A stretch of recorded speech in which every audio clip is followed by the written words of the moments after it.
العاشرة مساء بتوقيت أسمر المحل، أينما كنتم أيها السادة والسيدات. من الفضائية الإثرية نحييكم ونقدم لحضراتكم نشرة أخبار هذا المساء المستهل كالمعتاد بأهم وأبرز العناوين. تخريج الدفعة 34 للخدمة الوطنية ومتدربي مركز التأهيل المهني. عودة الرياضيين الإثريين المشاركين في أولمبياد طوكيو. تنظيم أنشطة نفير واسعة في الإقليم الأوسط.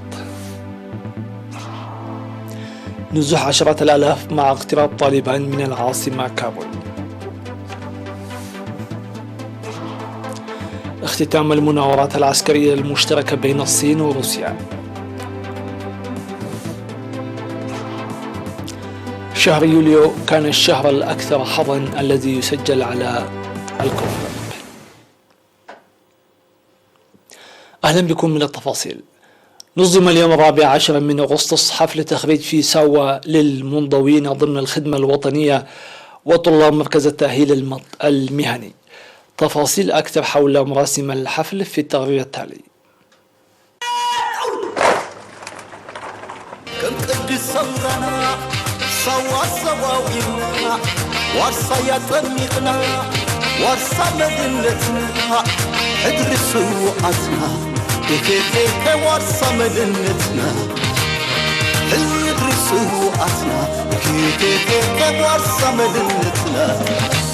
تخرج اليوم في ساوة الدفعة 34 للخدمة الوطنية والدفعة 12 لمتدربي مركز التأهيل المهني بحضور الرئيس ساس أفورقي.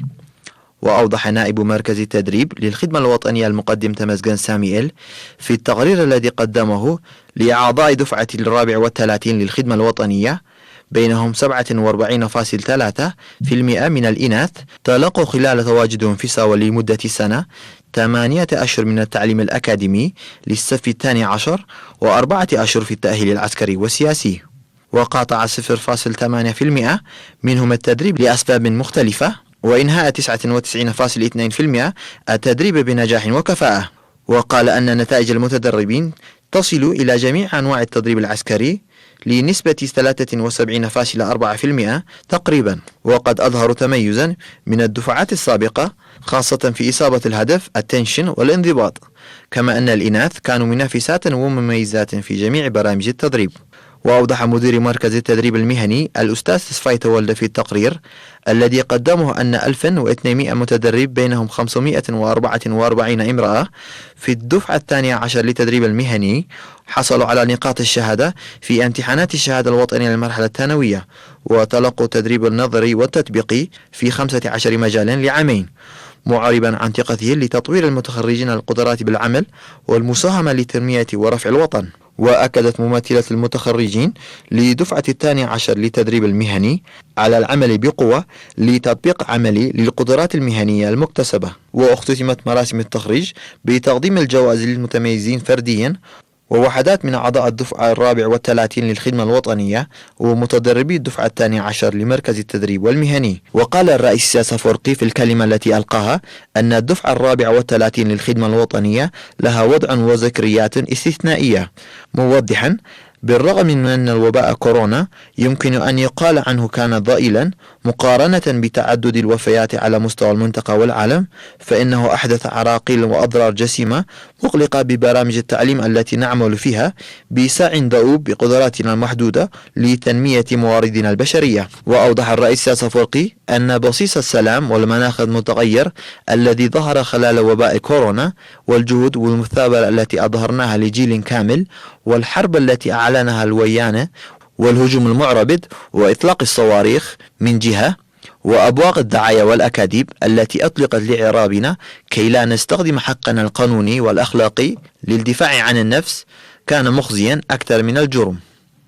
إذا أن تعليم الخدمة الوطنية الذي تحقق مرة أخرى بتجاوز وباء كورونا والتغير المناخي والعداء المعربد وإن الاستقرار والسلام وكذلك الرخاء والازدهار يأتي بالعمل والعمالة وليس باليانصيب. وقال الرئيس سياس أفورقي أن الدفعة 34 للخدمة الوطنية والدفعة 12 للتدريب المهني، ومع الأوضاع الاستثنائية ومسيرتنا المستقبلية والقيم المشتركة تجعلنا كعهدنا دوما متأهبين، فضلا عن العمل والجهد الدؤوب، داعيا المتخرجين لبذل الجهد لاكتساب مزيد من العلم والمعرفة.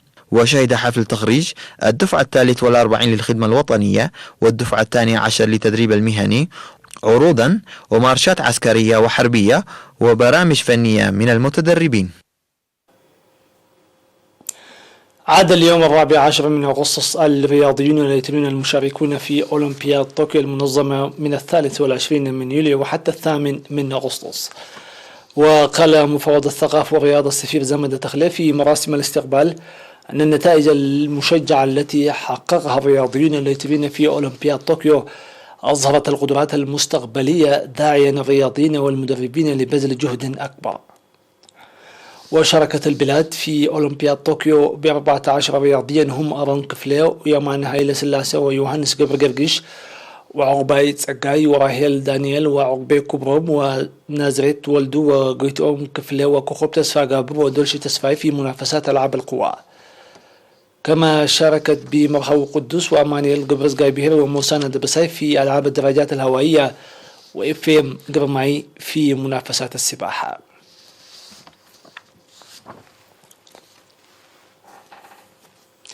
شهد الإقليم الأوسط اليوم 14 من أغسطس نفير واسع شارك فيه عمال مختلف المؤسسات الحكومية والشعب لإنجاح الحملة الخضراء.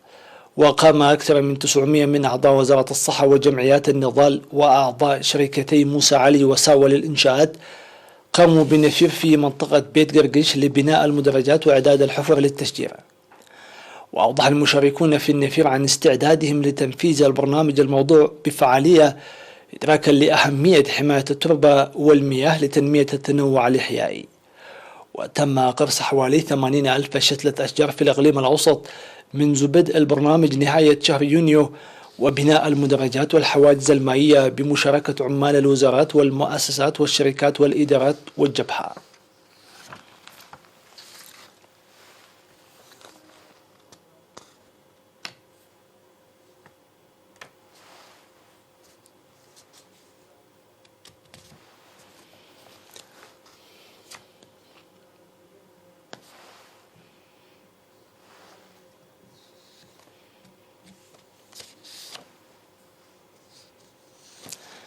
أعلنت وزارة الصحة أن الفحوصات التي أجريت اليوم 14 من أغسطس في مراكز العزل بإقليم القاشبركة أظهرت إصابة مواطن واحد في أديبرا. في غضون ذلك شفي 3 مرضى كانوا يتلقون الرعاية الصحية في مستشفيات الإقليم الأوسط، ووفاة امرأة من الإقليم الأوسط تبلغ العمر 86 عاما. بهذا بلغ عدد المصابين بكوفيد 19 في البلاد حتى الآن 6601، شفي منهم 6536 ووفاة 37 مريضا، فيما لا يزال 28 يتلقون العلاج في المستشفيات. وزارة الصحة 14 من أغسطس 2021.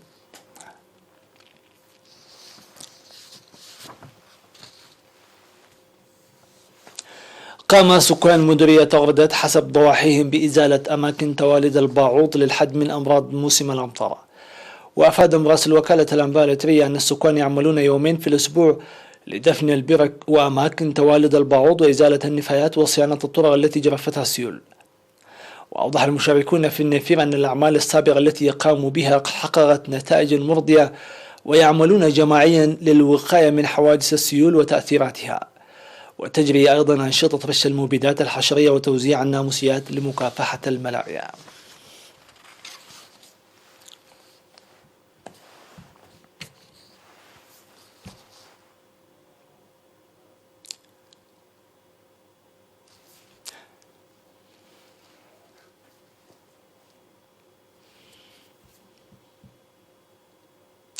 سيداتي سادتي، فاصل ثم نوافيكم بالأنباء العالمية.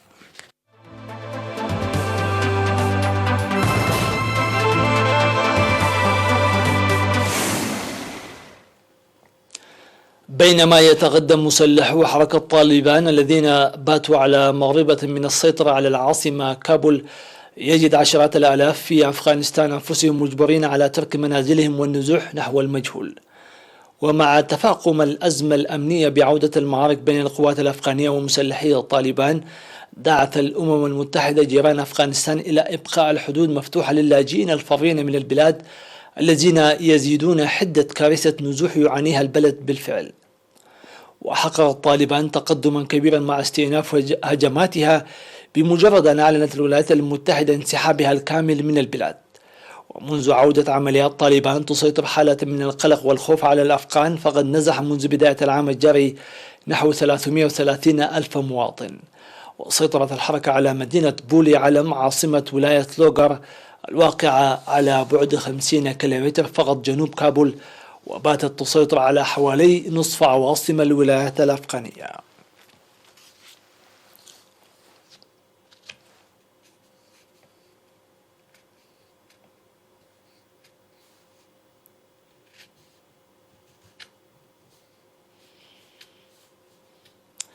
اختتمت تدريبات عسكرية مشتركة بين الصين وروسيا تسمى زاباد انتراكشن 2021 في منطقة نيغيشيا ذاتية الحكم لقومية هوي شمال غرب الصين. شاركت في التدريبات المكونة من 4 مراحل أكثر من 10,000 من أفراد الخدمة والأسلحة القتالية الرئيسية، بما في ذلك الطائرات المدفعية والعربات المدرعة. وشهدت تدريبات وزير الدفاع الصيني وي فانغ هي ونظيره الروسي سيرجي شويغو وعقدا محادثات، كما شهد الوزيران التوقيع على وثائق التعاون.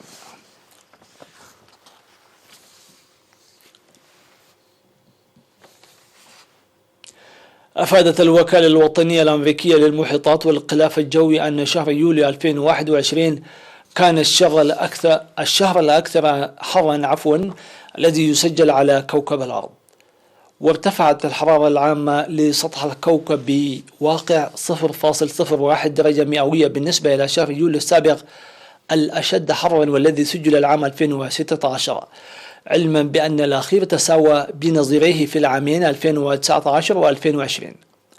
وبينما ضربت موجات حر شديدة عدة مناطق من الولايات المتحدة وأوروبا، بلغ متوسط درجة حرارة الكرة الأرضية 62.07 درجة حرارة فahrenheit الشهر الماضي.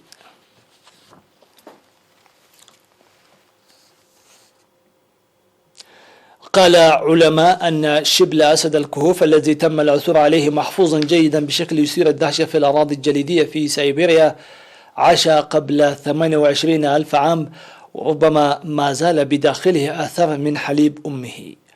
وقالت دراسة نشرت في مجلة كواترينيري أنه تم العثور على الشبل، وهي أنثى وتدعى سبارتا، في نهر سيمالوخ في منطقة ياقوتيا الروسية في عام 2018. وعثر على آخر يحمل اسم بوريس في العام السابق. وعثر جامعي أنياب الماموث على الشبلين اللذين تراوح عمرهما بين شهر وشهرين، كما تم العثور على شبلين آخرين بالمنطقة في السنوات الأخيرة. وانقرضت أسود الكهوف منذ آلاف السنين.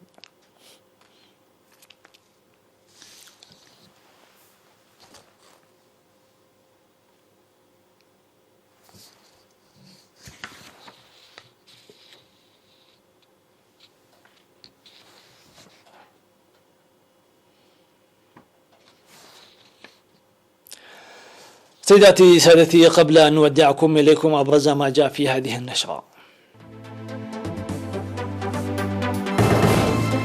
تخريج الدفعة 34 للخدمة الوطنية ومتدربي مركز التأهيل المهني.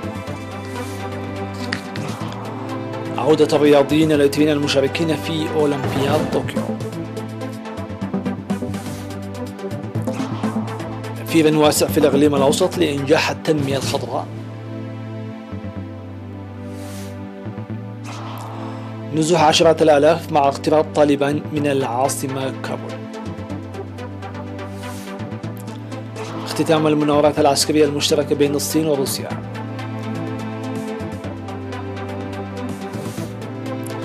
شهر يوليو كان الشهر الأكثر حرا الذي يسجل على كوكب الأرض. بهذا وصلنا إلى ختام هذه النشرة، وحتى جديد اللقيا تقبلوا أجمل التحيات وأطيب المنى.